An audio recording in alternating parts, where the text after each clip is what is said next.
Okay, Assalamualaikum warahmatullahi taala wabarakatuh.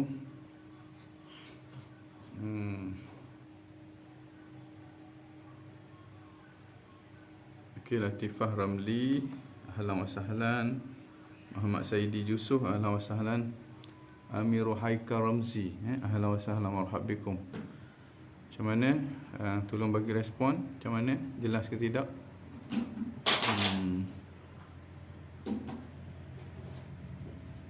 Okay, Ketang Baruh, Ketang Baruh is watching. Ahlan wa sahlan, marhab bikum.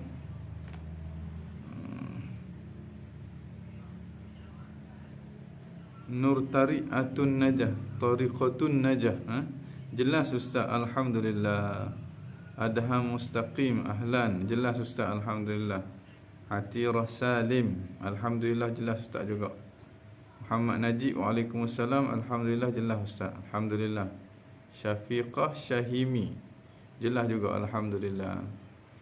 Jadi kita tunggu dulu sekejap, boleh dalam 5-6 orang lagi masuk sebelum kita mulakan. Okey, yang sudah masuk tu harap bagi respon. Farisha Irwayu, alhamdulillah Ustaz. Marang jelas Ustaz. Nur Fatihah jelas, alhamdulillah. Yang dah masuk tu harap bagi respon. Dan kalau boleh tolong share kan. Tolong share supaya kuliah kita ni Ustaz Abdul Rahman Muti'i Saleh, ahlan wa sahlan, marhab bikum. Alhamdulillah hadir, barakallahu fikum. Yang masuk tu harap share kan supaya kuliah kita ini menjadi semakin luas, manfaat dia menjadi semakin luas. Mudah-mudahan Allah Subhanahu Wa Taala bagi manfaat kepada kita dengan kuliah kita ni, insya-Allah. Ustaz Hafizi Yusuf, as-saut jelas alal hawa. As-saut jalasa alal hawa, maknanya suara tu duduk di atas udara. Jalasa tu dengan makna jelas. As-saut jelas alal hawa, suara tu jelas di atas udara. Itu campuran antara bahasa Arab dengan bahasa Melayu. Barakallahu fiik. Dungu clear Abdul Hakim, alhamdulillah. Taib, Nur Hafizah jelas Ustaz, alhamdulillah. Taib, nastaftih jilsatana mithla ma nawahu ahluna wa aslafuna salihun. Allah yudkhil niyatina fi niyatihim wa a'malana fi a'malihim wa maqasidana fi maqasidihim. Wa ala hadhihi niyyah wa fi kulli niyatin salihah wa ala niyyati anna Allah yarfa'anna al-bala wal ghala wal waba wal fahsya wa an yu'tiyana al-afiyah min kulli da' wa min kulli waba wa min kulli bala wa ala niyyati al-ihda' ila sahibil kitab al-imam as-Sanusi alaihi rahmatullah wal ustaz al-kamil Muhammad al-Hashimi. ثم إلى أرواح والدينا مشايخنا وذوي الحقوق علينا ولمن أحبنا ولمن أحسن إلينا والمؤمنين والمؤمنات وإلى حضرة نبينا محمد صلى الله عليه وآله وسلم. الفاتحة. أعوذ بالله من الشيطان الرجيم. بسم الله الرحمن الرحيم. الحمد لله رب العالمين الرحمن الرحيم مالك يوم الدين إياك نعبد وإياك نستعين اهدنا الصراط المستقيم صراط الذين أنعمت عليهم غير المغضوب عليهم ولا الضالين آمين آمين يا رب العالمين. بسم الله الرحمن الرحيم. الحمد لله رب العالمين. الحمد لله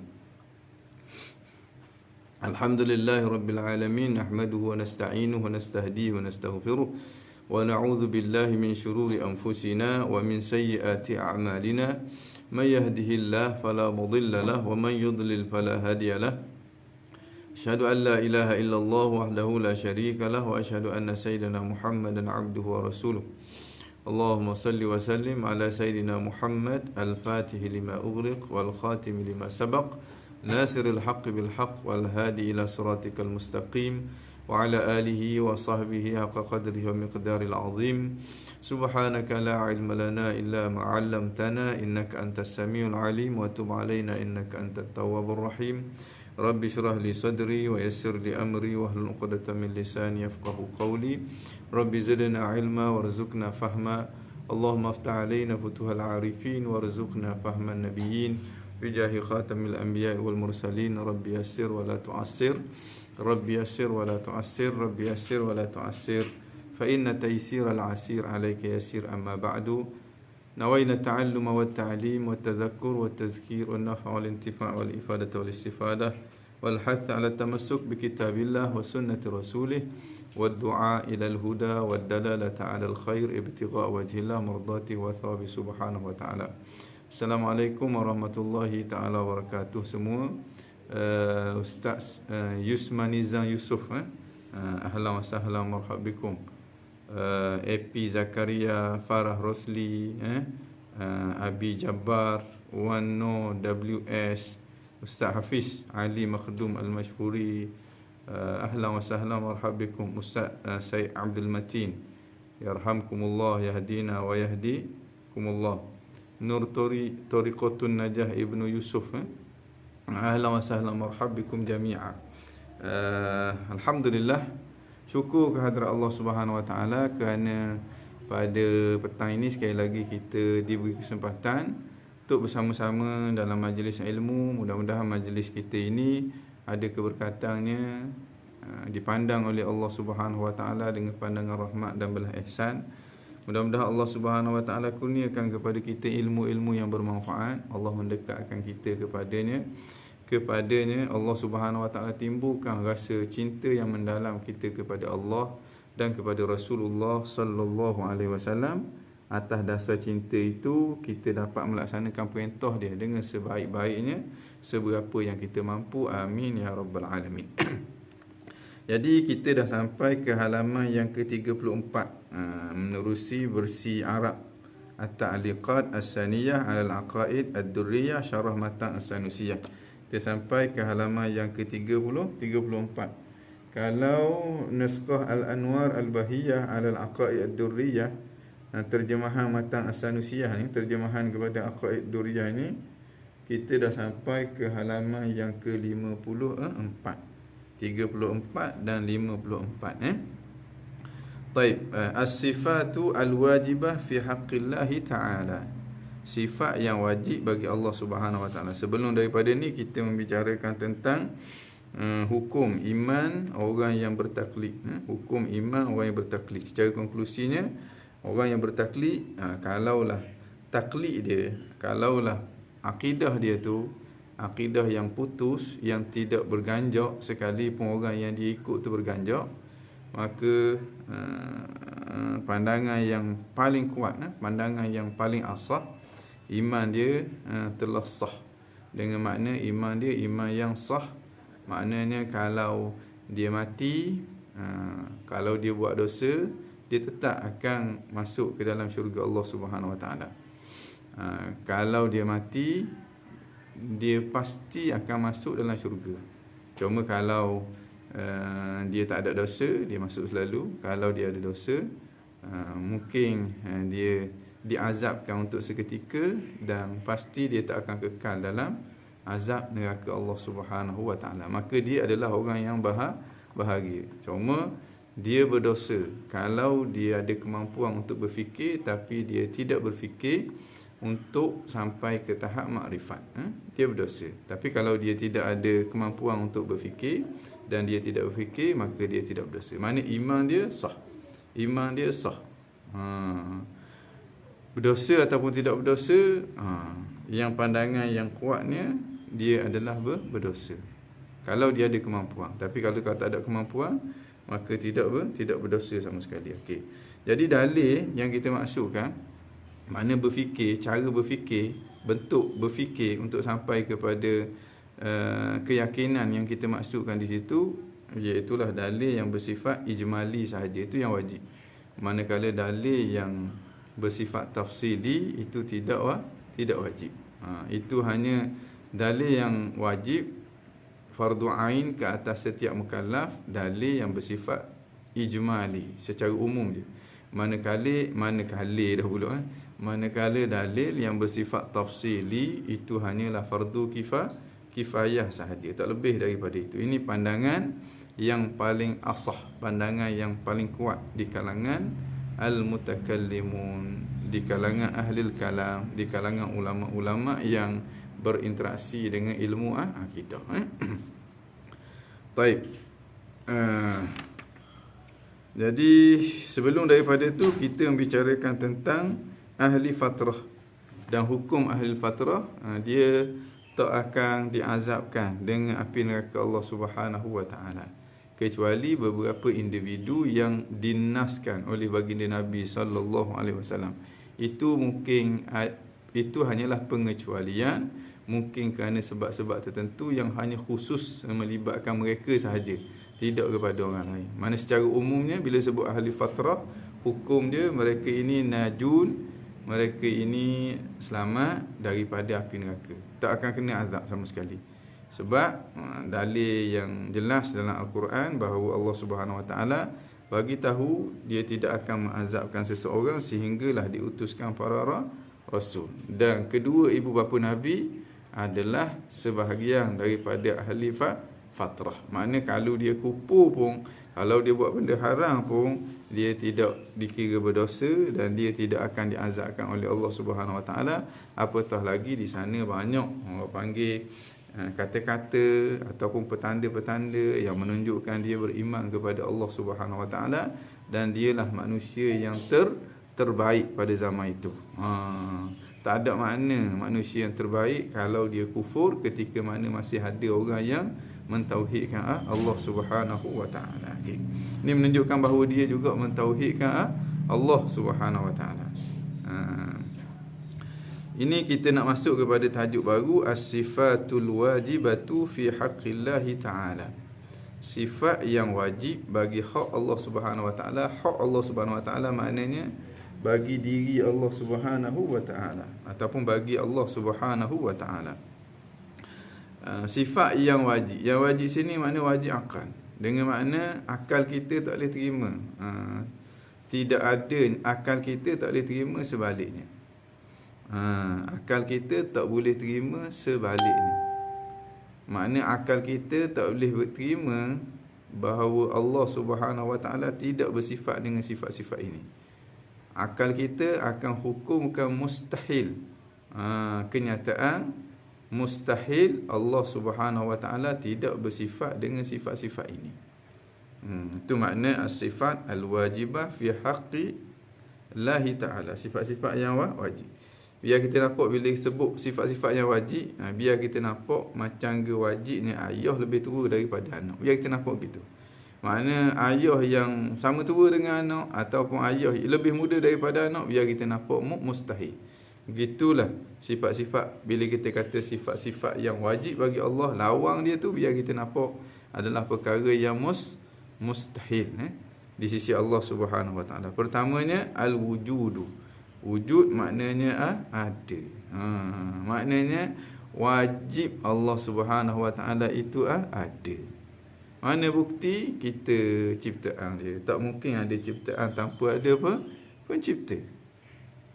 Kalau kita kata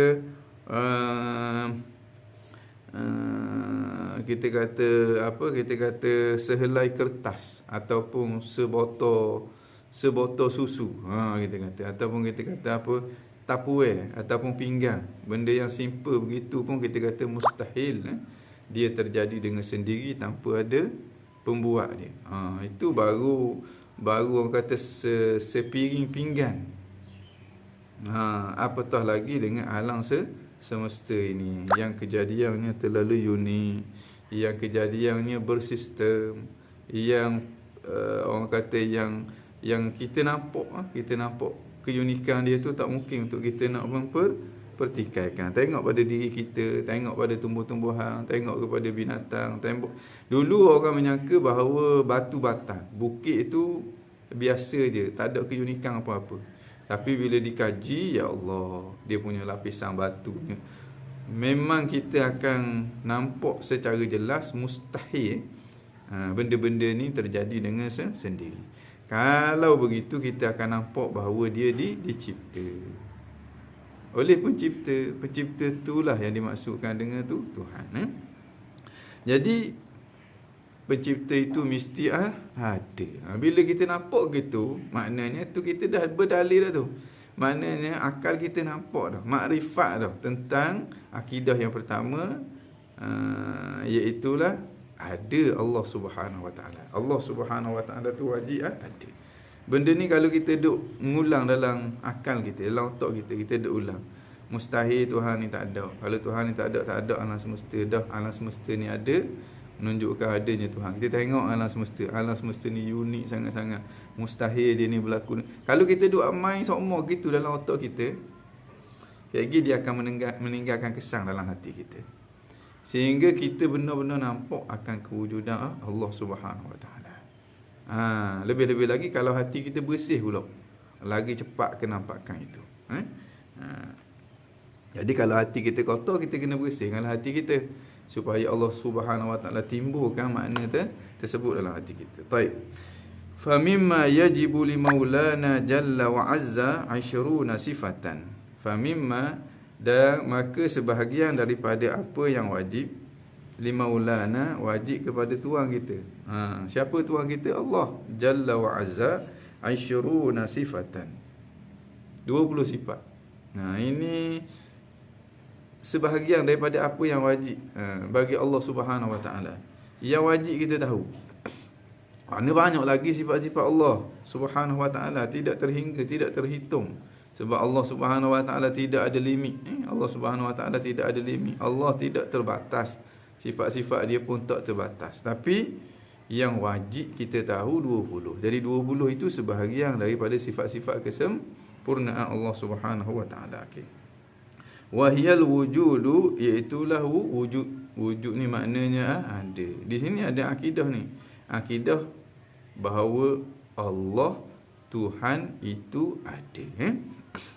Wa makna adanya Allah itu hakikah, itu hakikat. Sama ada kita percaya ke tak percaya ke, tidak berubah. Kemudian kita percaya itu kewajipan. Makna Allah suruh kita percaya. Kalau kita tak percaya, kita yang boleh sakit. Dia tak berubah apa-apa pun. Sebab adanya Allah itu adalah hakikat. Adanya Yuniza itu hakikat. Maknanya adanya Yuniza itu hakikat. Kita percaya ke, kita tak percaya ke, tidak berubah apa-apa. Kepercayaan kita tidak berubah apa-apa. Kepercayaan kita bukan jenis taksir, tidak berubah apa-apa. Tapi kalau kita tak percaya adanya Yuniza, setelah orang bagi tahu ada Yuniza, Ustaz Ibrahim itu pun syarah Yuniza, kita saya tak percaya. Jadi gimana? Tak jadi gimana? Tidak dosa sebab Yuniza tu tak ada dalam Quran, dalam hadis Nabi. Cuma orang panggil bodoh dia ni. Boleh bodoh lah sutih. Sebab apa? Sebab dia lawan kepada hakikat. Kalau benda yang tu disebut dalam Al-Quran, disebut dalam hadis Nabi, kita tak percaya, dia bawa kepada kufur. Maknanya kita akan berhadapan dengan kemudaratan yang cukup besar. Sebab apa? Sebab kita langgar keterangan Allah, langgar keterangan Rasulullah sallallahu alaihi wa ala alihi wasallam. Okey. Maknanya as-sifatul kamaliyah, sifat-sifat kesempurnaan. Kesempurnaan ats-tsabitah, yang sabit lillah, bagi Allah Subhanahu Wa Taala. Allati yajibu i'tiqaduha, yang wajib i'tiqad akan dia, yang wajib ke atas kita mengiktikadkan dia tafsilan, secara terperinci. Secara terperinci dengan makna secara satu-satu, bukan secara pukul rata. Maknanya kita tahu, okey, sifat yang pertama ini, yang kedua ini, yang ketiga ini, yang keempat ini, yang kelima ini. Ada di sana yang wajib kita tahu secara umum, secara pukul rata, secara ijmal kita panggil. Hak ni kita i'tiqad segala sifat-sifat kesempurnaan itu adalah sifat bagi Allah. Segala sifat-sifat yang ada pada Allah semuanya sifat kesempurnaan. Sebab apa? Sebab dia Tuhan. Tuhan tak main benda-benda hak kurang. Bila sebut Tuhan, dia akan berada di kemuncak kesempurnaan. Sebab dia pencipta, dia bukan dicipta. Sebab dia penentu, dia bukan ditentu. Itu ada apa sifat kesempurnaan tu? Allahu a'lam, serah kepada Allah. Hak yang secara umum. Dan antara sifat kesempurnaan tu ada yang wajib kita kena tahu secara terperinci. Sebab apa? Bidalil, dengan sebab ada dalil. Allazi dalla 'alaiha bi khususiha 20. Dengan sebab ada dalil yang menunjuk kepadanya secara khusus. Berapa sifat tu? 20 sifat. Jadi kalau orang tanya sebab apa wajib kita kena tahu, wajib kita kena makrifat 20 sifat ini, jawapan dia sebab ada dalil, sama ada dalil akal ataupun dalil naqal yang bersifat putus, menunjukkan kepada sifat-sifat ini secara khusus. Daripada mana kita tahu gitu? Daripada orang panggil ijtihad para ulama. Daripada ijtihad para ulama. Daripada ijtihad para ulama itulah. Jadi wajib kita kena percaya. Okey. Itu bukan kita engkar tu. Kalau kita engkar jadi kafir. Azanallahu min zalik. 20 sifat ni kalau kita engkar tak ada khilaf di kalangan para ulama. Makna kita kata ijma' para ulama jadi kafir. Azanallahu min zalik. Tapi mengisbatkan 20 ataupun mengisbatkan 13, mengisbatkan 7, ini orang panggil ada khilaf di kalangan para ulama. Ini berdasarkan kepada ijtihad. Jumhur ahli sunnah wal jamaah dia kata 20 ataupun 13. Jadi untuk kita selamat, kita makrifatkanlah 20 ataupun 13 ni. Sekurang-kurangnya kita dah orang panggil dah terlepas daripada tuntutan syarak berdasarkan kepada ijtihad mereka ini. Ijtihad mereka ini ijtihad yang ada nilai. Sebab apa? Sebab mereka ini cukup syarat-syarat untuk berijtihad. Wa qad tafaddala alaina Maula subhanahu wa ta'ala. Sesungguhnya tafaddala alaina Maula subhanahu wa ta'ala. Tafaddala dengan makna dia menganugerah kepada kita. Sesungguhnya telah menganugerah kepada kita oleh Tuhan kita. Makna anugerah ni dia tak wajib, dia tidak terpaksa bagi anugerah. Dan kita tak mempunyai hak untuk mendapatkan perkara tersebut. Itu makna tafaddala.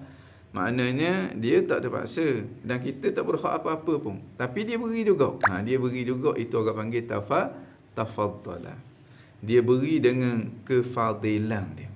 Dia beri dengan kefadilan dia, dengan rahmat dan belas ihsan daripada dia. Bi isqati at-taklif bil baqi. Dengan menggugurkan taklif bil baqi dengan sifat-sifat yang selebihnya selain daripada 20 ni. Maknanya kalau kita tak tahu secara terperinci selain daripada 20 ini, maka kita tidak berdosa apa pun. Kita tidak berdosa apa tu, ini semata-mata anugerah daripada Allah. Kita kena sedar situ. Tu nikmat yang paling besar tu. Boleh tak Allah Subhanahu Wa Taala nak mewajibkan kita tahu satu persatu sifat-sifat kesempurnaan dia tu, selain daripada sifat 20 tu? Boleh ke tak? Boleh sangat-sangat. Dia berhak buat apa yang dia nak buat.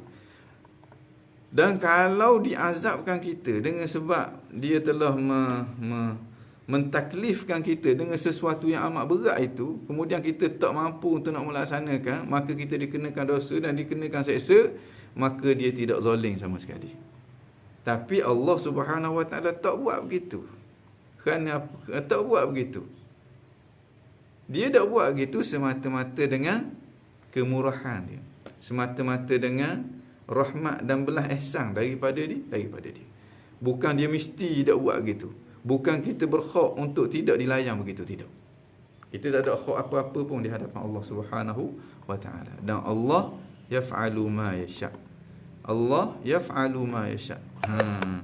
Anta wal khalaiq kullu anta wal khalaiq dia kata anta wal khalaiq kulluhu abid wal ilahu fina yaf'alu ma yurid. Kata-kata Imam Al-Haddad, kamu dan seluruh makhluk itu semuanya, setiap satunya, semuanya hamba belaka.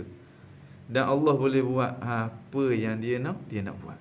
Dan bila dia buat sesuatu, dia tak terpengaruh pun dengan kita. Dia buat tu semata-mata dengan kehendak dia yang mutlak. Semata-mata dengan kehendak dia yang mutlak. Dia tidak dipengaruhi oleh siapa-siapa. Ini orang panggil Tuhan. Ini orang panggil tu Tuhan. Sifat dia begitu. Anta wal khalaiq kulluhu abid wal ilahu fina yaf'alu ma yurid. Itu hakikat. Makna Allah Subhanahu Wa Taala menggugurkan taklif. Menggugurkan taklif dengan makna kita tidak berdosa apabila kita tak tahu, orang kata, sifat-sifat selain daripada 20 sifat ini. Sifat-sifat mana? Allazi la yansib lana alaihi dalilan, yang mana Allah Subhanahu wa taala lam yuqim lana alaihi dalilan. Allah tidak mendirikan untuk kita dalil yang menunjukkan kepada sifat-sifat tersebut. Mana sifat-sifat kamaliyah yang tidak ada dalil yang menunjuk kepadanya. Sifat-sifat ini tak wajib untuk kita tahu. Allah tak kenakan taklif kepada kita. Ini semata-mata ra'fatan minhu, ra'fah, makna kasih sayang daripada dia, wa rahmah, dan belas ihsan daripada dia, tak lebih daripada itu. Bukan makna dia terpaksa buat gitu. Makna kalau dia tak buat gitu, dia jadi zalim dah. Tuhan tak zalim. Sebab kita semuanya adalah makhluk dia. Kita adalah milik dia. Dia boleh buat apa benda yang dia nak buat dalam pemilikan dia, dalam kerajaan dia. Dan kita tak berhak apa-apa pun. Tak berhak layanan yang baik pun daripada Allah Subhanahu Wa Taala. Sebab kita tak ada apa-apa. Kita ni hamba. Hamba apa yang? Hamba tidak memiliki apa-apa di hadapan Tuhan dia. Lianna sifatihi al-kamaliyah, kerana sifatnya, sifat Allah Subhanahu Wa Taala al-kamaliyah, sifat kesempurnaan. Sebenarnya bila kita faham makna Tuhan, bila sebut sifat dia, automatik kita akan nampak sifat dia semuanya sifat-sifat kesempurnaan. Sifat dia semuanya sifat-sifat kesempurnaan. Sebab apa? Sebab dia Tuhan. Bila dia Tuhan, tak main dah buah-buah kekurangan ni. Cacat situ, cacat sini, tu orang panggil bukan sifat Tuhan. Bila sebut Tuhan, sifat dia mesti sifat-sifat kesempurnaan. Dan kerana sifat-sifat kesempurnaan Allah Subhanahu Wa Taala la nihayata laha, tidak ada kesudahan baginya. Kama alim tasabiqan, seperti mana yang telah kamu tahu. Okey. Jadi Allah Subhanahu Wa Taala tidak mewajibkan kita tahu sifat-sifat kesempurnaan dia selain daripada 20 ini, semata-mata rahmat dan belas ihsan daripada dia. Makna kita rahmat dan belas ihsan daripada dia, bukan kerana dia terpaksa sama sekali. Ini semata-mata menunjukkan betapa Allah Subhanahu Wa Taala sayang kepada kita. Allah Subhanahu Wa Taala rahmat kepada kita. Allah Subhanahu Wa Taala mempermudahkan kita. Allah Subhanahu Wa Taala memuliakan kita. Wa'lam, dia kata hendaklah kamu tahu. Bila sebut je dalam kitab sebut wa'lam, hendaklah kamu tahu, biar jiwa kita melonjak-lonjak. Aku nak tahu apa benda. Apa benda tu? Aku nak tahu, ya Allah. Kurniakanlah pengetahuan tu kepada aku. Imam Ibn Taymiyah dia kata la ufassiru ayatan min kitabillah illa ba'da an raja'tu mi'at tafasir. Aku tidak akan memberi tafsiran satu ayat pun daripada kitab Allah melainkan setelah aku merujuk kepada 100 buah tafsir. Summa aqul, kemudian aku berkata, ya muallima Daud alimni, wahai Tuhan yang memberi ilmu kepada Nabi Allah Daud, berilah ilmu tu kepada aku. Wa ya mufaqqih Sulaiman faqihni, wahai Tuhan yang memberi faham kepada Nabi Allah Sulaiman, berilah kefahaman tu kepada kita. Gitu juga ulama kita ajar, bila ada ayat-ayat yang menunjukkan gitu, wa'lam, hendaklah kamu tahu, minta ya Allah, berilah pengetahuan tu kepada aku. Ya Allah, bagilah kefahaman tu kepada aku. Okey. Annaha, barulah orang kata ilmu itu lekat molek pada kita. Makna sera molek pada kita. Daripada maklumat dia akan tukar jadi cahaya yang dapat pandu kita punya kehidupan. Amin ya rabbal alamin. Wa'lam, hendaklah kamu tahu anna hadhihi sifatil 20, bahawa sungguhnya sifat 20 ini yang wajib ke atas setiap mukallaf makrifat ini, yang pertamanya al-wujud. Wujud maknanya ada. Biar kita nampak wajib Tuhan tu ada. Jangan sekadar sebut ada di mulut je, biar kita nampak dengan akal kita tak adanya Tuhan itu adalah mustahil. Macam ke kita nampak wajib ayah tu lebih tua daripada anak, biar kita nampak ayah yang sama tua dengan anak adalah mustahil, ataupun ayah lebih muda daripada anak adalah mustahil, biar kita nampak gitu. Makna kalaulah orang kata Tuhan tu tak ada, kita nampak ada masalah ni dari segi otak ni, tak memikir langsung ni. Biar nampak gitu. Sebab wajib di sini adalah wajib akal. Wajib akal ni sesuatu yang tak berubah dulu, kini dan selama-lamanya. Sebab dia merupakan hakikat, merupakan haqq, merupakan orang panggil hakikat yang tak berubah, yang dia tidak terikat dengan kebiasaan, dengan adat, tidak, ataupun tak terikat dengan wad'ul wadi', tidak. Yang keduanya kidam, wajib Allah Subhanahu Wa Taala sedia. Wajib Allah Subhanahu Wa Taala sedia. Sedia makna wajib Allah Subhanahu Wa Taala sedia. Sedia makna tak ada awal. Makna kewujudan Allah tu tak ada awal. Mungkin kita tanya dah apa pula kewujudan Allah tak ada awal? Sebab Allah Subhanahu Wa Taala dia Tuhan. Hak ada awal pasti dia tu bukan Tuhan. Sebab kalau dia ada awal pasti dia tu juga orang panggil makhluk. Tak ada. Menunjukkan apa? Menunjukkan ada yang mengadakan dia. Ada yang mengadakan dia tu orang panggil makhluk.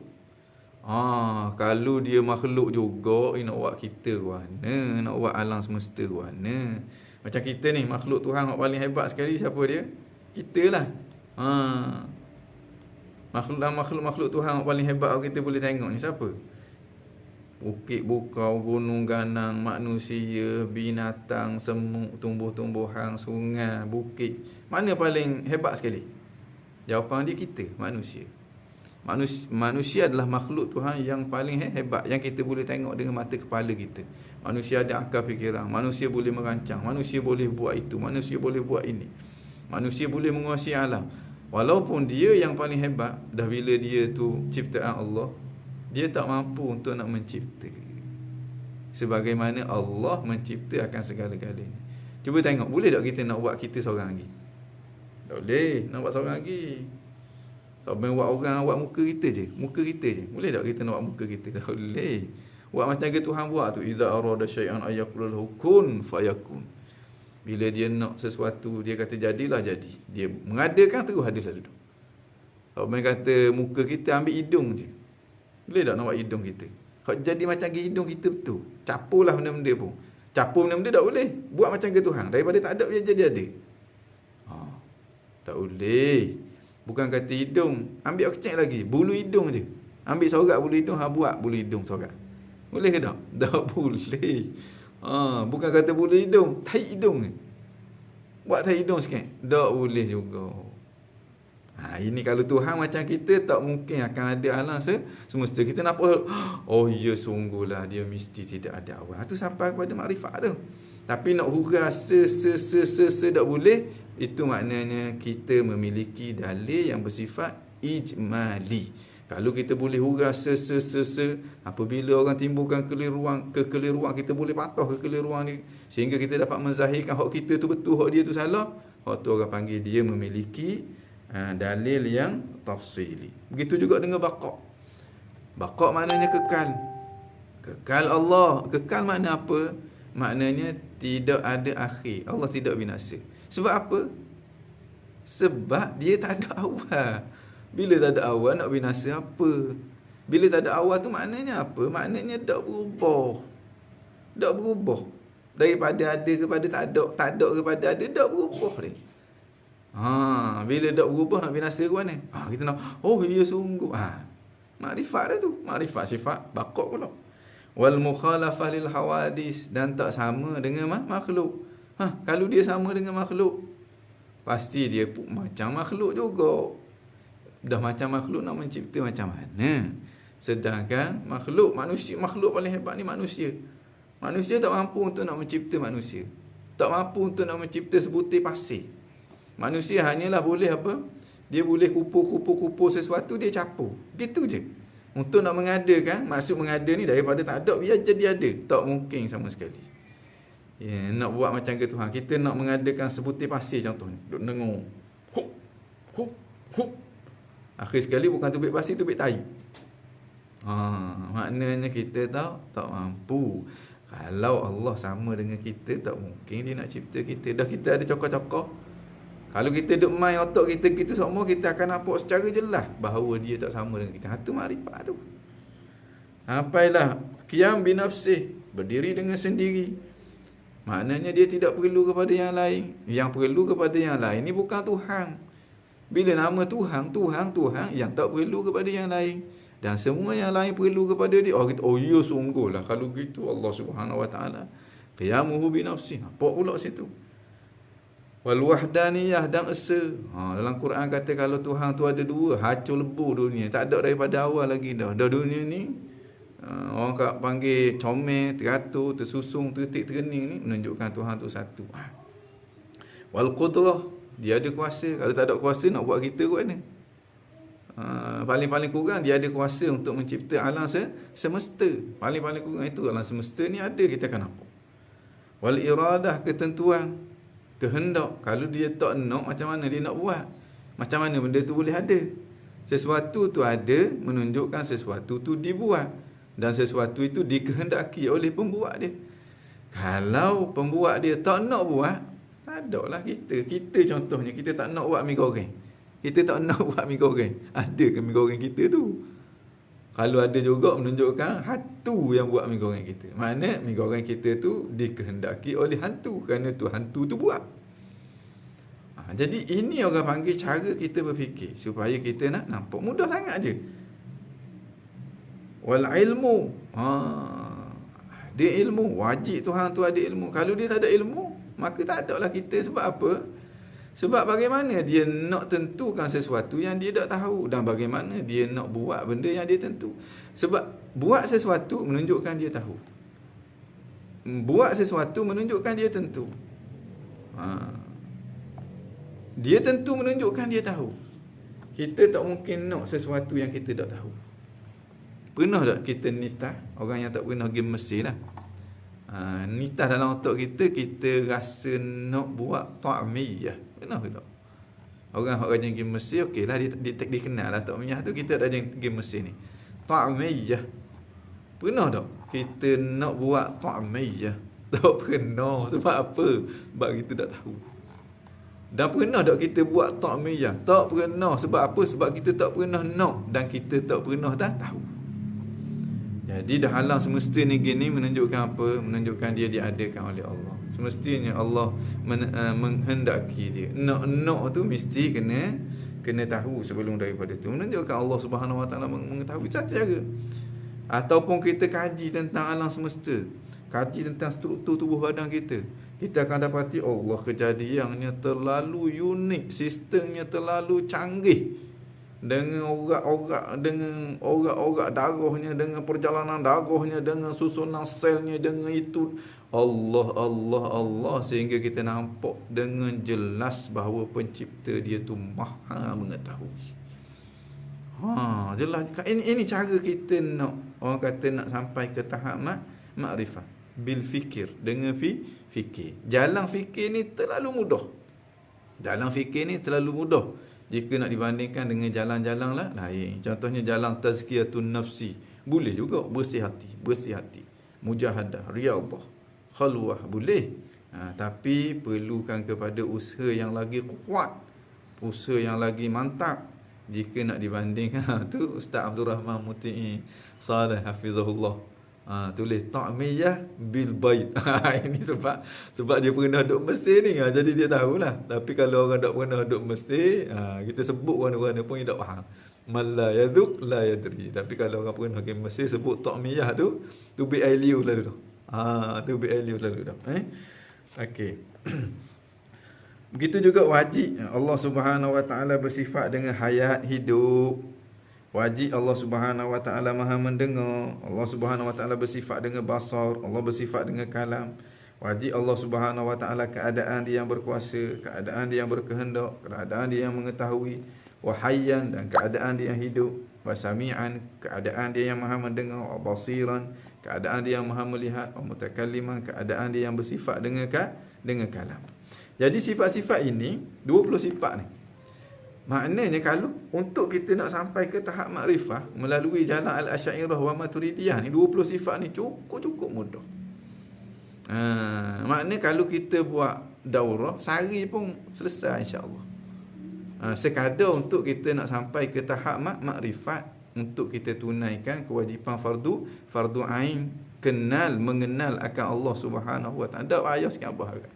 Hak duk bincang panjang-panjang itu penjelasan, lanjutan kepada penjelasan supaya orang panggil penambahan kepada maklumat. Manakala hak nak kepada makrifat tu sikit je, tak banyak-banyak. Tapi orang tak faham, dia kata belajar sifat 20 ni payah, tak kenal Tuhan, tidak melahirkan iman yang mantap dan sebagainya. Boleh dia cakap gitu. Belajar sifat 20 tidak melahirkan iman yang mantap. Oh. Dia kata ada seorang makcik di Langkawi tu 70 tahun belajar sifat 70 tahun dok semayang-semayang lagi. Sebab apa? Sebab ustaz dia kata kalau kalau dok makrifat Allah ataupun kalau dok belajar sifat 20, dok kenal sifat 20, maka semayang pun tidak sah. Astagfirullahalazim. Makna kalaulah ada sungguh makcik tu 70 tahun belajar sifat 20 dok faham-faham, memang makcik tu bukan mukallaf lah. Jawapan dia bukan mukallaf, memang bodoh sangat-sangat tu. Memang bodoh sangat-sangat, bukan mukallaf. Jawapan dia bukan mukallaf, dosa dah makcik tu. Kalau 70 tahun dia belajar, dak faham-faham juga Allah. Makna Tuhan bagi faham jadi wali selalu dah dia. Menunjukkan kesungguhan dia. Dah.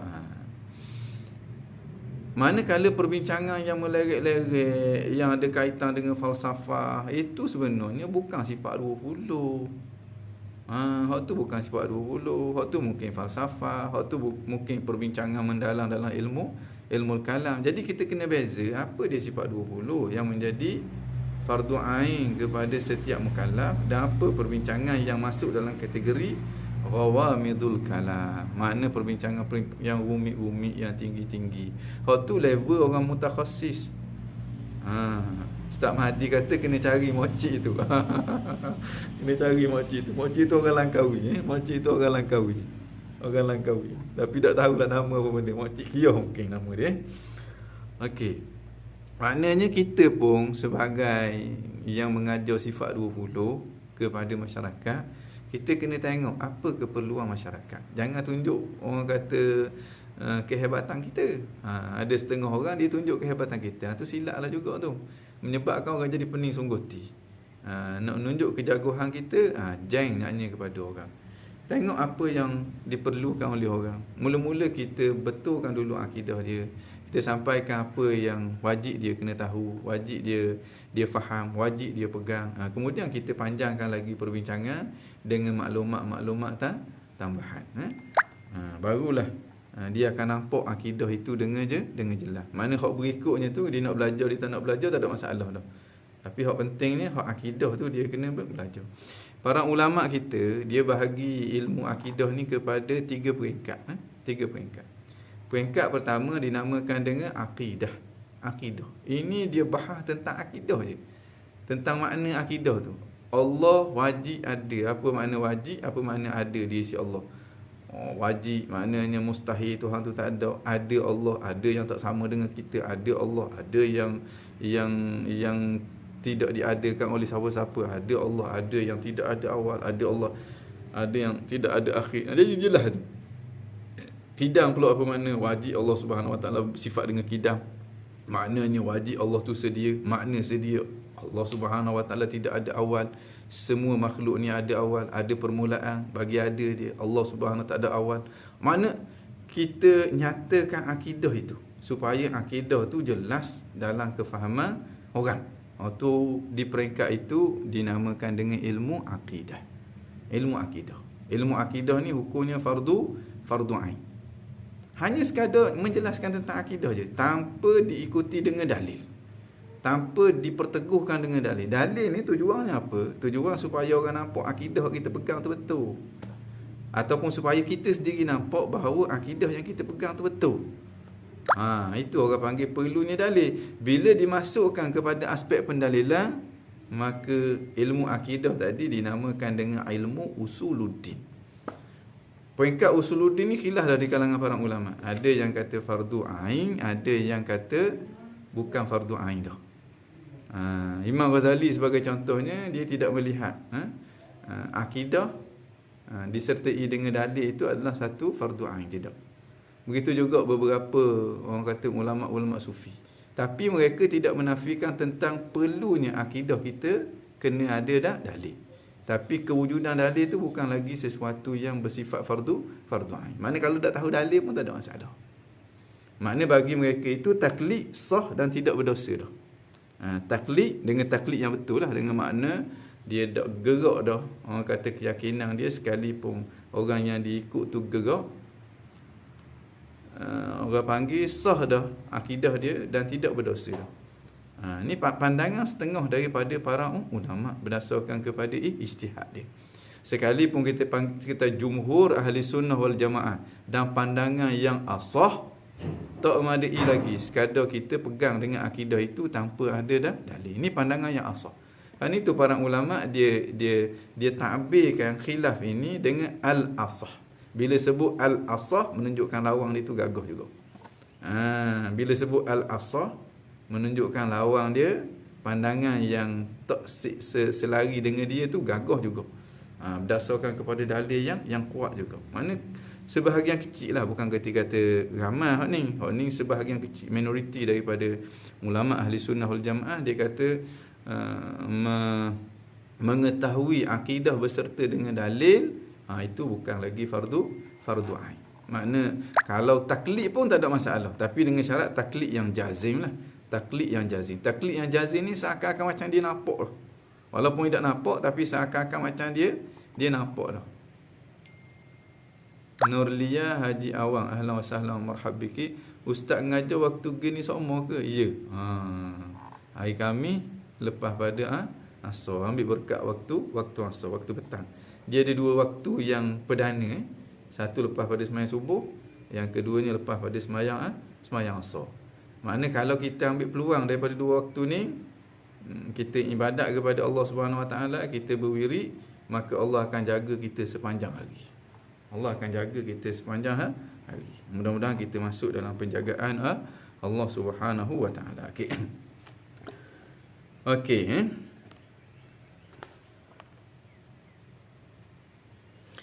Maknanya dia kata wa'lam anna hazihi sifatil 20 tanqasimu ila arba'ati aqsam. Dia terbahagi kepada 4 bahagian. Nafsiyah, pertamanya sifat nafsiyah, yang keduanya sifat salbiyah, yang ketiganya sifat ma'ani, yang keempatnya sifat maknawiyah. Hak 20 yang wajib kita kena tahu ni, dia terbahagi kepada 4 pula. Nafsiyah, salbiyah, ma'ni, maknawiyah. Hak yang pentingnya akidah tu. Kalau kita tak tahu ni sifat apa benda, nafsiyah, ma'ani, maknawiyah pun tak ada siapa dah kitanya. Tapi kena ingat, bila tahu itu satu kelebihan. Makna mustalahat ini diadakan oleh para ulama tak lain tak bukan untuk nak ikat kefahaman kita, supaya kefahaman kita tak gelecah. Bila kita faham makna sifat nafsiyah, dan bila orang kata wujud saja sifat nafsiyah, kita akan dapat faham sungguh-sungguh bahawa wujud itu adalah sifat nafsiyah. Kita kata kita faham sifat ma'ani, makna benda. Kemudian ulama kata okey, kudrat itu sifat ma'ani, maka kita akan faham benar. Makna kefahaman kita akan terikat, tak gelecah lagi dah bila nak faham tentang sifat kudrat tadi. Macam ke setengah ulama dia kata sifat kidam itu adalah sifat ma'ani. Bila kita faham makna sifat ma'ani benda, kita akan nampak apakah yang mereka maksudkan dengan sifat kidam itu. Jadi kefahaman kita tak gelecah. Ini fungsi kepada istilah yang diadakan oleh para. Istilah-istilah ni tak ada zaman Nabi, tak ada zaman salaf. Tapi dia tidak bercanggah dengan kefahaman salaf, bahkan dia sebagai khadam untuk mengikat kefahaman kita supaya selari dengan kefahaman ulama-ulama salaf dahulu. Baik. Ada 4. Pertamanya sifat nafsiyah, yang keduanya sifat salbiyah, yang ketiganya sifat ma'ani, dan yang keempatnya sifat maknawiyah. Baik. Fasifatun nafsiyah, maka sifat nafsiyah. Sifat nafsiyah. Maknanya kalau belajar ke sifat 20 ni mudah sangat-sangat untuk nak melaksanakan kewajipan ma'rifatullah. Maknanya kalau kita faham 20 sifat ni, wujud, hidang, baqa', mukhalafat al-hawadith, qiyamu binafsi wa dan yaqudra siapa kauduh mutakallimah, kita faham molek, kemudian ada dalil yang bersifat ijmali, dah selesai dah masalah akidah ketuhanan kita. Dah dosa dah kita. Orang tanya dah awak tahu mana, dah dosa berdasarkan ijtihad ulama yang mu'tabar. Makna dah dosa dah kita, sebab kita ikut ijtihad ulama yang mu'tabar, ulama yang berautoriti, dah dosa dah. Tapi kalau pergi ikut uluhiyah, rububiyah, asma wa sifat, letih kita tak tahu bila kita dah berjaya melaksanakan kewajipan fardu ain dalam perkara yang melibatkan makrifat, dalam perkara yang melibatkan ketuhanan. Kita tak tahu. Tak tahu kat mana batas dia, batas akhir dia. Mana? Kalau sifat 20 sifat tahu, selesai lalu dah. Makna hak lain tu hanyalah sebagai tambahan. Hak lain tu hanyalah sebagai tambahan. Okey. Fasifatun nafsiyah, maka sifat nafsiyah apa dia? Hiya ma yadullu alwasfu biha ala nafsiz zati duna ma'nan zaidin 'alaiha. Sifat nafsiyah. Nafsiyah makna sifat yang dibangsakan kepada nafsun. Nafsun maknanya diri. Sifat yang dibangsakan kepada diri. Apa maksud dia? Maksud dia ialah apa-apa sifat yadullu alwasfu biha, yang bersifat dengan dia menunjuk. Yang bersifatlah sesuatu itu dengan dia menunjuk ala nafsi zat, menunjuk kepada diri zat. Makna bila sesuatu itu bersifat dengan dia, kita kata dia ada. Itu makna kita mensifatkan sesuatu itu dengan ada. Bila kita kata kerusi ada, tu kita mensifatkan kerusi dengan ada. Makna yadullu alwasfu biha ala nafsi zat. Dia menunjukkan kepada diri zat. Makna bila kita kata kursi itu ada, dia menunjukkan kepada apa? Dia menunjukkan kepada kerusi. Makna kalau kita buang ada tu tak ada terus kursi. Lain dengan kita kata kursi itu cantik. Kursi itu cantik, perkataan cantik tu dia menunjuk kepada apa? Dia menunjukkan kepada sifat yang sabit pada kursi itu. Hak tu bukan sifat nafsiyah. Sifat nafsiyah, kerusi ada. Ada tu. Dia menunjuk kepada apa? Dia tak menunjuk kepada sifat yang ada pada kerusi, tapi dia menunjukkan kepada kerusi. Makna bersifat dengan dia menunjuk kepada diri zat. Bukan bersifat dengan dia menunjukkan kepada sifat yang ada pada zat. Ingat dulu masa duduk di Mesir, Babeli dia buat contoh. Saya belajar dengan Babeli dulu. Syarah akidah, inilah syarah kepada Ummu Barahim ni. Syarah Imam Sanusi sendiri Babeli ngajar di rumah di rumah Negeri Sembilan. Sebelum pada tu di rumah Kedah. Ni cerita lama ni, cerita 20 tahun 90 94 95 begitu. 95 94. Makna cerita dah lebih kurang dalam berapa dah? 95, 2005, 2015, 25 tahun dah. Cerita 25 tahun yang lepas. 25 26 tahun yang lepas dah. Babeli kata lembu ada dengan lembu comel. Lembu ada dengan lembu comel. Dia kata lembu ada kalau buang ada dengan lembu-lembu tak ada. Kalau lembu comel buang comel tu ada lagi uduh. Lembu uduh. Tapi kalau buang ada tak ada terus. Jadi itu menunjukkan ada tu sifat. Bila bersifat dengan dia menunjukkan kepada diri zat. Apa-apa sifat hak gitu makna dia dinamakan dengan sifat nafsiyah. Kita tengok sifat nafsiyah kepada nasi lemak benda. Sifat nafsiyah kepada nasi lemak ke nasi lemak kang dia tu. Maknanya kita tengok benda tu kita faham ni nasi lemak. Orang kata pergi beli nasi lemak kau, tiba-tiba dia buat balik satu benda. Kita tengok benda tu tutup dahi kita, la ilaha illallah mu ni aku suruh beli nasi lemak, yang mualim dia ni apa? Dia kata nasi lemak lah. Kata nasi lemak apa benda? Ada henda, ada pedal, ada tempat gatal, ada tayar tu orang panggil nasi lemak. Tu orang panggil basikal. Sebab tidak ada orang kata sifat ke nasi lemak kang, tak ada. Maknanya kalaulah nasi dah, tapi hak bersifat dengan kedagangan, hak tu orang panggil nasi dagang, orang panggil nasi lemak. Jadi itulah yang dimaksudkan dengan sifat nafsi. Maknanya kalau dia tak ada, maka tak ada sesuatu itu. Makna bersifat dengan dia menunjukkan kepada diri zat sesuatu itu.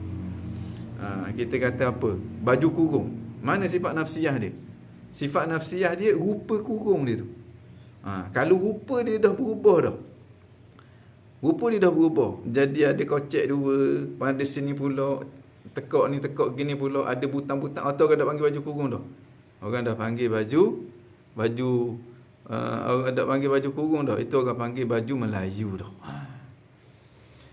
Selain daripada ada, orang panggil apa? Bentuk dia tu juga adalah apa ni? Sifat nafsiyah kepada dia. Maknanya kalau buang hak tu tak ada dia. Begitu juga bila buang ada, tak ada dia. Apa-apa sifat yang sebegitu, maka ini dinamakan dengan sifat nafsiyah. Sifat nafsiyah bagi Allah Subhanahu Wa Taala berapa? Allahu a'lam. Hak wajib kita tahu saja, iaitulah ada. Makna hiya sifat nafsiyah itu ma yadullu al-wasfu biha, sesuatu. Maknanya sifatlah. Masadak dia sifatlah. Sesuatu yadullu al-wasfu biha, yang menunjuklah bersifat dengan dia. Bersifat dengan dia menunjuk kepada apa? Menunjuk kepada diri zat, bukan menunjuk kepada sifat yang ada pada zat. Makna zaidin 'alaiha, makna tu maksud dia sifat yang ada pada zat dia. Allah ada. Allah ada. Allah berkuasa. Makna kalau Allah berkuasa, kuasa tu dia menunjukkan kepada sifat. Makna bersifat dengan kuasa, dia menunjuk kepada diri sifat. Tapi bersifat dengan ada, dia menunjuk kepada diri Allah Subhanahu Wa Taala. Okey. Wahiyal wujud, dan sifat nafsiyah itu satu je, iaitu lahu wujud. Wasifatu salbiyah, yang keduanya sifat salbiyah. Ini sebuah kepada salbun. Salbun maknanya nafi. Salbun maknanya nafi.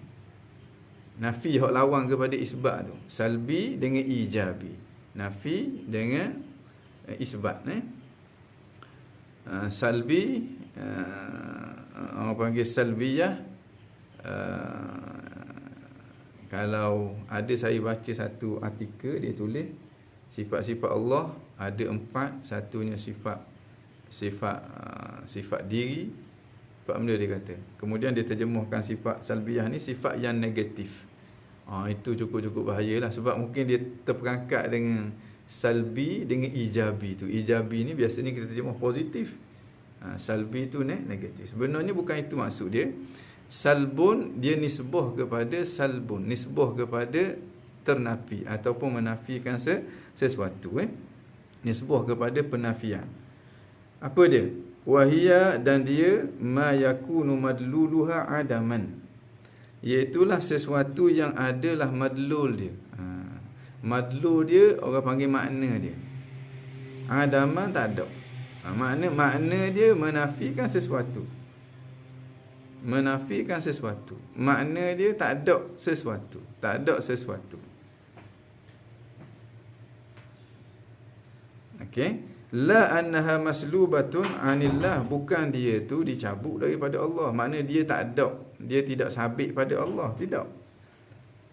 Tapi makna dia tu menunjukkan ternapinya sesuatu daripada Allah. Bukan sifat tu ternapi daripada Allah. Makna dia menunjukkan kepada ternapinya sesuatu, makna daripada Allah Subhanahu Wa Taala. Kan itu dinamakan dengan salbiyah, nisbah kepada salbun. Wahia al-khamsah, dia ada 5. Allati ba'dal wujud, selepas daripada wujud. Mana wujud tu bukan sifat salbiyah. Wujud tu sifat nafsiyah. Apa dia yang 5 tu? Kidam contohnya. Kidam makna dia apa? Makna dia sedia. Kalau kita perhalusi sedia, makna apa sedia? Sedia maknanya tidak ada awal. Dinafikan awal daripada Allah Subhanahu Wa Taala. Baqa makna apa? Maknanya kekal. Kekal makna apa? Tidak ada akhir. Maka ternafinya, maka dicabut akhir itu daripada Allah Subhanahu Wa Taala. Perkataan tu sendiri, makna madlul kepada perkataan itu, makna kepada perkataan itu menunjukkan ada sesuatu yang dinafikan. Mukhalafatuhu ta'ala al-hawadis, bersalahan Allah Subhanahu Wa Taala dengan segala yang baharu. Makna apa? Makna Allah tidak sama. Berdiri dengan sendiri, makna apa? Makna Allah tidak berhajat. Esa makna apa? Maknanya Allah tidak berbilang-bilang. Nampak? Dari segi makna dia, madlul dia tu ada sesuatu yang dinafikan. Ada sesuatu yang dinafikan. Dalam konteks ini dinafikan daripada Allah Subhanahu Wa Taala. Yang dinafikan itu adalah sifat-sifat kekurangan. Mana-mana perkataan yang makna dia menunjukkan kepada penafian sesuatu, maka itu dinamakan dengan sifat salbiyah. Kita manusia ada tak sifat salbiyah? Ada juga. Antaranya mandu. Mandu makna apa? Orang tanya mandu makna apa? Makna dia tak ada anak. Menafikan anak tu, ternafinya anak. Itu sifat salbiyah. Jenis gitu sifat salbiyah tu. Kalau kita kata cerdik, Ali cerdik. Cerdik menunjukkan ada satu sifat yang nama cerdik pada Ali. Berlainan dengan Ali mandu. Bila sebut mandu, kita faham selalu dah. Mandu makna apa? Tak ada anak. Itu perkataan mandu tu makna dia menafikan sesuatu.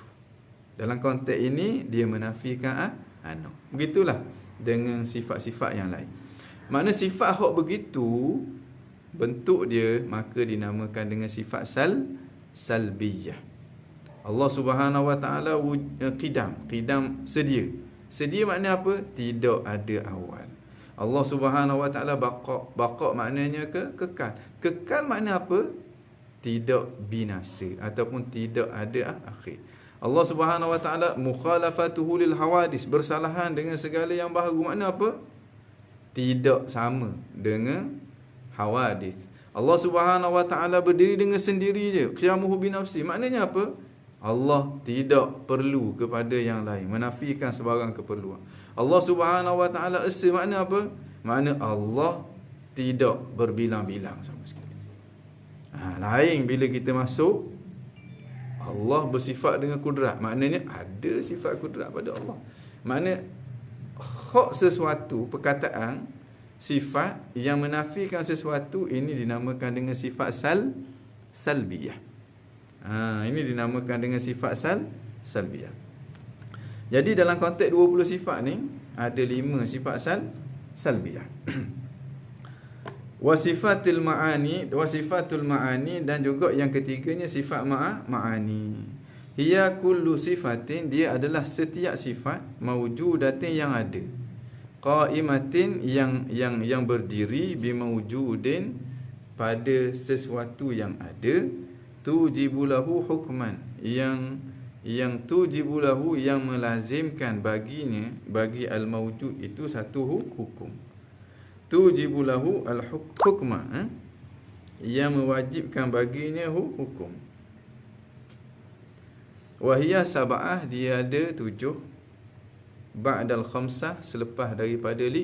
Selepas daripada sifat salbiyah yang 5 tu, ada 7 pula sifat yang namanya sifat ma'ani. Sifat ma'ani ni apa dia? Sifat hak jenis ada. Jenis ada pada zat. Kudrat, kuasa. Ada kuasa pada zat Allah. Makna bila kita faham, ahli sunnah faham bahawa kudrat itu adalah sifat ma'ani, jadi kita pun fahamlah bahawa sifat kudrat itu ada pada zat Allah Subhanahu Wa Taala. Kalau kita kata sifat kudrat itu sifat salbiyah, maka kita fahamlah bahawa sifat kudrat itu maknanya apa? Maknanya tidak lemah. Bukan dia ada pun, tapi makna dia tak lemah. Kalau kita kategorikan sifat kudrat itu sebagai sifat salbiyah. Sini pentingnya istilah ni. Dalam konteks ini, sifat kudrat dalam kefahaman Ahlus Sunnah wal Jamaah yang mereka warisi daripada kefahaman para sahabat Nabi adalah sifat ma'ani. Dengan makna sifat yang jenis ada, yang ada pada zat Allah Subhanahu Wa Taala. Maknanya berbeza dengan sifat salbiyah. Sifat salbiyah hanya sekadar kita faham ada sesuatu yang ternafi, ada sesuatu yang dinafikan. Sini kita boleh faham bila kita kata al-asy'ariyah al-mutaqaddimun, asy'ariyah yang terdahulu. Mereka meletakkan sifat qidam, sifat baqa tu sebagai sifat ma'ani. Asy'ariyah al-mutaqaddimun, asy'ariyah yang terdahulu, asy'ariyah yang datang sebelum daripada Imam Haramain al-Juwaini, mereka itu meletakkan sifat baqa dengan qidam itu sebahagian daripada mereka lah, setengah daripada mereka, bukan semua, meletakkan sebagai sifat ma'ani. Maknanya pada pandangan mereka, qidam itu adalah satu sifat yang ada pada zat Allah Subhanahu Wa Taala. Bukan semata-mata bermakna tidak ada awal. Baqa itu adalah satu sifat yang ada pada zat Allah Subhanahu Wa Taala. Bukan semata-mata sifat yang merujuk kepada makna tidak ada akhir. Lepas waktu kita akan ulas bila sampai waktu dia. Ini cuma ana nak bagi tahu bahawa penting istilah ini. Pentingnya kita faham istilah nafsiyah, salbiyah, maknawiyah supaya bila kita baca kitab, kita tengok ahli sunnah dia letak sifat ni dalam kategori mana. Kategori sifat ma'ani kita faham dia sebagai sifat ma'ani. Kategori sifat nafs salbiyah kita faham dia sebagai sifat salbiyah. Itu yang kita kata pengetahuan tentang istilah-istilah ini tak wajib. Tak wajib pun. Dia bukan akidah pun. Tapi dia dapat membantu kefahaman kita sehingga apa yang kita faham itu selari dengan apa yang mereka faham. Yang mana apa yang mereka faham itu adalah selari dengan apa yang pernah difahami oleh para sahabat, para tabi'in dan para atba'ut tabi'in. Sebab kita sebenarnya, akidah kita ni kita nak biar betul-betul sama dengan apa yang pernah dipegang oleh para sahabat tabi'in dan juga atba'ut tabi'in dulu. Barulah itu dinamakan dengan akidah ahli sunnah wal jamaah. Untuk nak ikat kefahaman kita supaya sama, itulah diwujudkan beberapa istilah. Okey. Jadi sifat ma'ani pula hiya kullu sifatin, dia adalah setiap sifat qaimatin yang maujudah. Kullu sifatin maujudah, setiap sifat yang ada. Qaimatin yang berdiri dengan makna yang adalah. Bimaujudin pada sesuatu yang ada. Tujibulahu hukman, yang melazimkan baginya satu hukum. Makna kerana adanya sifat ini pada zat, maka keluarnya satu hukum. Hukum tu menjadi sifat pula selagi. Hukumnya apa? Kudrat. Bila ada kudrat pada zat, Allah Subhanahu Wa Taala, maka keluar satu hukum, kaunuhu qadiran, keadaan dia yang berkuasa. Mana keadaan dia berkuasa itu adalah lazim daripada adanya sifat kudrat pada zat Allah Subhanahu Wa Taala. Dia sifat jenis ada. Kita kata baju tu merah. Merah tu sifat ma'ani. Bila merah tu ada pada baju, merah tu jenis ada tu. Kita boleh tengok dengan mata kepala kita ada merah tu. Bila merah tu ada pada baju, dia akan melazimkan satu sifat baru pula. Ataupun melazimkan satu hukum. Yang nama dia kaunuhu, keadaan dia yang berwarna merah. Keadaan dia yang berwarna merah itulah yang dimaksudkan dengan sifat maknawiyah. Mana maknawiyah? Sifat ma'ani dengan maknawiyah ni saling lazim melazimi antara satu sama lain. Okey. Wa sifatul ma'ani, dan sifat-sifat ma'ani itu hiya kullu sifatin, dia adalah setiap sifat maujudah yang ada, qaimah yang berdiri, bimaujudin pada sesuatu yang ada, tujibulahu hukman yang mewajibkan baginya satu hukum. Wahiyya sab'ah, dan dia ada 7 ba'dal khamsah, selepas daripada 5, selepas daripada sifat salbiyah. Mana sifat salbiyah? Qidam, baqa', mukhalafatan ala hadis, qiyamu bi nafsih, wahdaniyah. Wahdaniyah 5 ni. Yang keenam tu kudrat. Kudrat tu bermula sifat ma'ani, sifat ma'ani. Makna sifat ma'ani ni apa? Sifat yang ada. Sifat ma'ani ni sifat yang ada pada sesuatu. Sesuatu tu mesti sesuatu yang ada lah.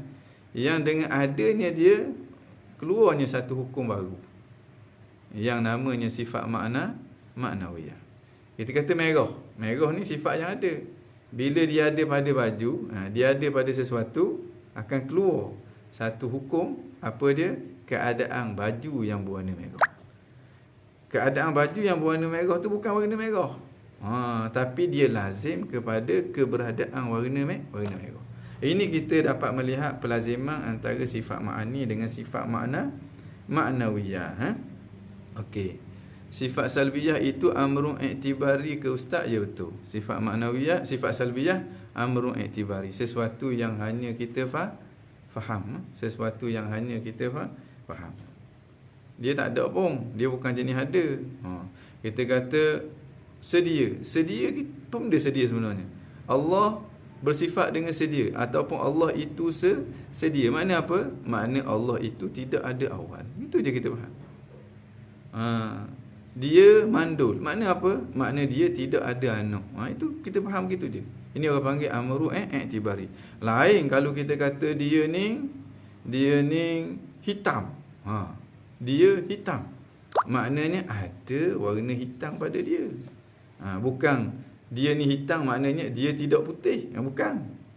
Bukan. Walaupun memanglah antara maknanya dia tidak putih, tapi bukan itu yang dimaksudkan. Hitam maknanya ada warna hitam tu pada dia. Dengan sebab adanya warna hitam tu pada dia, keluar satu hukum. Lazim daripadanya satu hukum, iaitulah keadaan dia yang berwarna hitam. Keadaan dia berwarna hitam, ini satu hukum yang melazimi akan keberadaan warna hitam pada dia. Makna sifat hak begitu dinamakan dengan sifat ma'ani. Sifat ma'ani ni ada pada zat Allah Subhanahu Wa Taala. Kita berhenti situ je. Jangan lebih daripada tu. Jangan kita kata sifat ma'ani ni tepek pada zat Allah. Tu kita dah cuba faham sifat ma'ani Allah tu macam ke sifat kita dah. Sifat ma'ani itu meresap pada zat Allah. Sifat ma'ani itu menumpang pada zat Allah. Ini kata-kata yang tidak harus kita sebut sama sekali, sebab kita tak faham tentang hakikat zat dan juga sifat Allah Subhanahu Wa Taala. Dan sebab apa kita kata ada pada zat Allah? Sebab ini berdasarkan kepada kefahaman orang Arab. Orang Arab bila kata Allah Subhanahu Wa Taala Sami', dia akan faham ada sifat sama pada zat Allah. Dia akan faham gitu je. Basir, ada sifat basar pada zat Allah. Qadir, ada sifat kudrat pada zat tersebut. Ini orang kata kefahaman dari segi bahasa. Berdasarkan kepada kefahaman inilah ianya menjadi pegangan kepada ahlu sunnah wal jamaah. Sebab dari segi bahasa, bila sebut yang berwarna merah, dia akan faham ada warna merah pada dia. Bila disebut yang berkuasa, dia akan faham ada kuasa pada dia. Yang sejuk, dia akan faham ada sejuk pada dia. Walaupun kita tak pernah tengok sejuk, walaupun kita tak pernah tengok kuasa, tapi dari segi bahasa itu kita boleh faham gitu. Dan itulah yang dipahami oleh para sahabat Nabi. Sekalipun tak ada seorang pun para sahabat Nabi kata sifat basar itu adalah sifat ma'ani, tak ada jumpa kita gitu. Kita boleh faham bahawa itu yang mereka faham daripada mana? Daripada ulama yang mewarisi kefahaman mereka. Zaman para sahabat, dia tak timbul apa-apa masalah sebab masing-masing kemampuan berbahasa tu masih lagi tu tulik. Jadi tak ada masalah. Bila dia dengar gitu, dia faham dengan kefahaman yang betul. Tapi bila ada golongan yang tak mampu memahami bahasa Arab tu dengan kefahaman yang tuling, sehingga dia cuba faham, orang panggil Al-Quran dan juga sunnah tu berdasarkan kepada kefahaman dia, yang dari segi kemahiran berbahasa dia dah mula menurun, sebab dia bukan daripada kalangan orang Arab, ataupun dia orang Arab tapi orang Arab yang hidup pada zaman yang bahasa Arab itu telah tercemar. Dan dia guna otak dia pula macam ke Mu'tazilah. Bila sebut Allah Qadirun, dia faham apa? Allah Subhanahu Wa Taala berkuasa tanpa ada sifat kuasa dia tu. Dia buat Qadirun tu macam ke sifat salbiyah juga. Maknanya Allah berkuasa, maknanya Allah tidak lemah. Dia faham gitu. Maka bangkit ulama-ulama Islam yang mewarisi kefahaman ahlu sunnah wal jamaah daripada para sahabat Nabi. Dia kata fahaman ni dah betul. Sebab apa? Sebab Allah Subhanahu Wa Taala berkuasa dengan adanya sifat kuasa. Daripada situ ulama-ulama berikutnya kata adanya sifat kuasa diistilahkan dengan sifat ma'ni, sifat ma'ani. Jadi lepas pada tu orang akan faham kuasa adalah sifat ma'ani, iradat adalah sifat ma'ani. Kita tengok orang kata karya yang pertama dalam sejarah ilmu kalam, sejarah ilmu akidah ni, antaranya yang kita boleh baca sampai sekarang ni karya Abu Hanifah. Antaranya kitab dia yang berjudul Fiqhul Akbar. Fiqhul Akbar, seperti mana yang disyarahkan oleh Mulla Al-Qari. Ketika mana dia menyentuh tentang sifat kudrat, dia kata annahu qadirun bi qudrah, annahu muridun bi iradah. Menunjukkan dia faham apa? Dia faham sifat kudrat, sifat iradat Allah Subhanahu Wa Taala itu sifat yang ada pada zat Allah Subhanahu Wa Taala. Cuma kita dok pergi jauh dengan makna kita apa bendanya, kita berhenti setakat yang ulama-ulama salah berhenti. Jangan pergi jauh. Jangan kita kata adanya sifat kudrat pada zat Allah, maknanya sifat kudrat itu menumpang pada zat Allah. Tidak kena. Kalau kita kata adanya sifat kudrat Allah dengan makna sifat kudrat Allah menumpang pada zat Allah, makna kita faham sifat kudrat Allah tu macam ke sifat kudrat kita dah yang menumpang pada zat kita. Maknanya kita faham zat Allah tu jenis jising dah. A'adzanallahu min zalik. Ini satu benda yang kadang-kadang kita tersalah. Bila kita kata Allah Subhanahu Wa Taala berkuasa dengan sifat kuasa yang menumpang pada zat Allah, sifat kuasa yang meresap pada zat Allah, sifat kuasa yang bertempek pada zat Allah Subhanahu Wa Taala. Jadi ini kita silap. Kalau dalam Fiqhul Akbar, Imam Abu Hanifah dia kata, nanti saya tengok sekejap dalam Fiqhul Akbar, saya tak ingat dah dia punya teks dia. Tengok kejap. Fiqhul Akbar.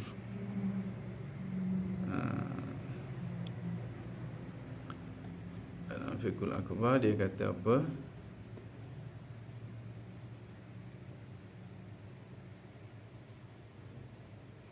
Sayyidina Muhammad.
Dia kata lam yazal aliman bi'ilmih.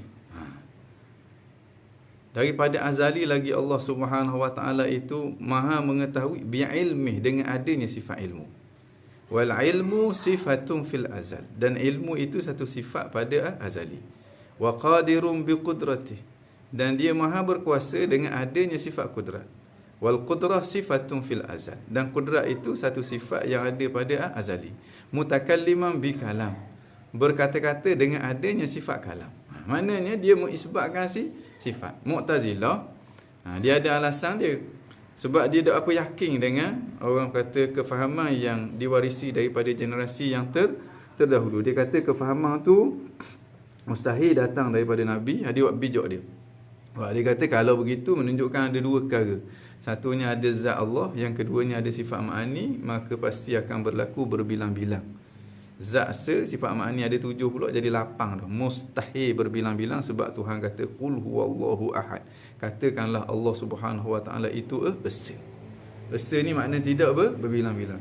Dia faham dengan kefahaman dia. Guna ayat Al-Quran. Dia berasa dia cerdik, tapi kefahaman dia ni sebenarnya adalah kefahaman ahli bid'ah. Kefahaman baru yang mula meresap dalam pemikiran umat Islam. Ini antara sebabnya, sebab dia tak berapa yakin dengan generasi yang menjadi penyambung antara dia dengan baginda Rasulullah sallallahu alaihi wasallam. Ni daripada dia nak pergi kepada Quran, nak pergi kepada hadis lalu. Jadi gitu. Learning pun timbul pula lah gitu. Daripada dia nak pergi ke Quran, nak pergi ke hadis lalu, tanpa melalui kefahaman daripada ulama-ulama yang muktabar, yang menjadi penyambung antara dia dengan Rasulullah sallallahu alaihi wa ala alihi wasallam. Wasifatul ma'nawiyah, dan yang keempatnya ialah sifat ma'nawiyah. Wahyal halul wajibah, dia ni adalah hal yang wajib bagi zat. Makna yang wajib bagi zat dengan makna yang lazim bagi zat itu, yang tidak cerah tangga dengan zat tu. Madamatiz zat, selama mana zat itu mu'allalatun, dikeranakan bi'illatin, dengan satu kerana. Dengan satu kerana. Selama mana ada sebab. Selama mana ada sebab pada zat tu, maka akan adalah sifat ma'nawiyah. Sebabnya apa? Sebabnya tak lain tak bukan, itulah dia sifat ma'ani. Makna bila ada sifat ma'ani, automatik akan adanya sifat ma'nawiyah. Makna bila sabitnya sifat ma'ani, automatik akan sabitnya sifat ma'nawiyah. Itu makna mu'allalatun, yang ditaklilkan, yang dikeranakan, bi'illatin, dengan satu kerana. Kerana di situ ialah keberadaan sifat ma'ani pada zat, dia melazimkan sabitnya sifat ma'nawiyah bagi zat itu. Makna bila kita kata ada warna merah pada baju, automatik lah baju tu yang berwarna merah. Bila kita kata ada sifat kudrat pada baju, pada Allah Subhanahu Wa Taala, automatik lah Allah Subhanahu Wa Taala yang maha berkuasa. Makna adanya sifat kuasa dengan yang maha kuasa itu saling lazim melazimi antara sesama lain. Sifat kuasa, sifat ma'ani, bila dia ada pada zat, maka zat itu dipanggil zat yang berkuasa. Zat yang berkuasa itu adalah sifat ma'nawiyah yang melazimi akan adanya sifat ma'ani pada zat tersebut. Ini sebenarnya istilah ini tak wajib kita tahu pun. Kalau tak tahu pun tak apa. Tapi kalau kita tahu, dia amat-amat membantu kefahaman kita.